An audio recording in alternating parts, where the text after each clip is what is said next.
अवैध भूमि अतिक्रमण का चल रहा खेल।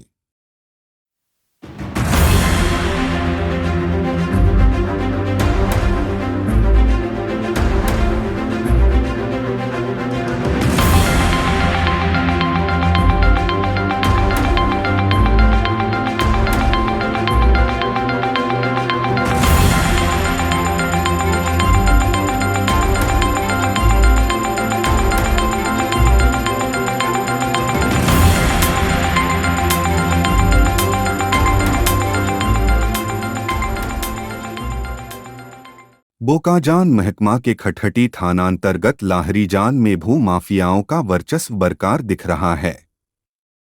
इसका सबसे बड़ा दृश्य देखने को मिल रहा है लाहरीजान के दुधू कॉलोनी में, जहां बड़े पैमाने पर भू माफियाओं द्वारा अवैध रूप से जमीनों का अतिक्रमण हो रहा है।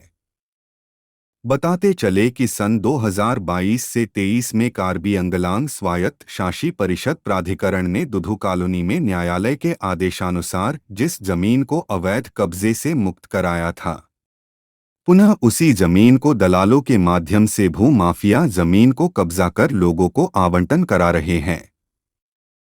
यही नहीं, इन भू माफियाओं के शहर पर भूमि आवंटित लोग अवैध रूप से बिजली के तारों पर हुक लगाकर बिजली का लाभ उठा रहे हैं, जो सरकारी राजस्व को घाटे के तरफ ले जा रहा है।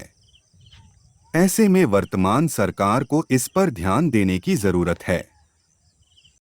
আজি আমি দুর্নীতি বিরোধী যুবশক্তি কাৰ্বি আংলং জিলা সমিতিয়ে আগত আপোনাৰ কিছু বছৰ আগতে আমি এই দুদু কলনী বিষয়লৈ স্মাৰকপত্ৰ দিয়া হৈছিলে।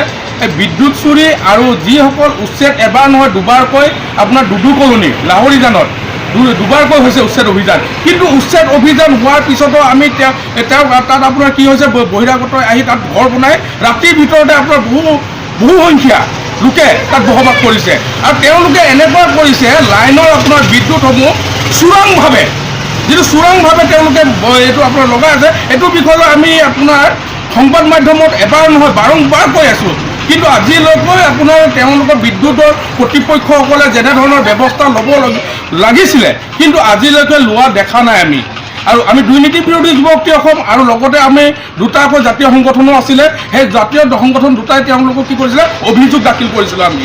আৰু এই অভিযোগ আমি আপোনাৰ বিদ্যুৎ বিভাগত কৰিছিলোঁ, SDOক দিছিলোঁ, লগতে আমি বোকাজান মহকুমাৰ অধিপতি দি জনাইছিলোঁ যে তেওঁ এই আপোনাৰ উচ্ছেদ অভিযানৰ জেগাত আপোনাৰ বসবাস কৰা বহুত অন্য এটা স্থানৰ পৰা আহি তেওঁলোকে বসবাস কৰি আছিলে, উচ্ছেদ য'ত হৈছিলে সেইখিনি জেগাত।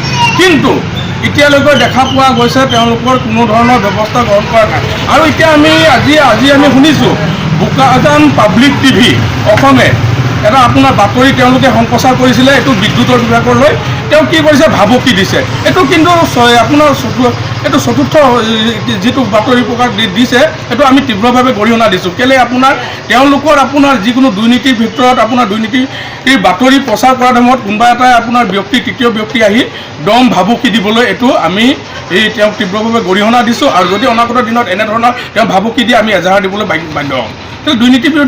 দুৰ্নীতিৰ ওপৰত আপোনাৰ নিউজ সংবাদ মাধ্যমে নিউজ কৰিবলৈ তেওঁলোকে নিউজ কৰিবই। এইটো আমি অনাগত দিনতো আমি এইটো কৈছোঁ, এতিয়াও আজি আমি কৈছোঁ।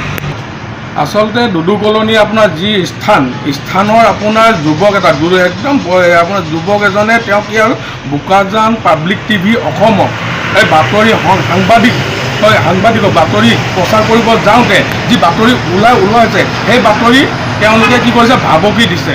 এই ভাবুকি দিয়াত আমি এই যুৱকজনৰ দুদু কলনী স্থানত থাকে বুলি এতিয়া ইতিমধ্যে গম পোৱা গৈছে।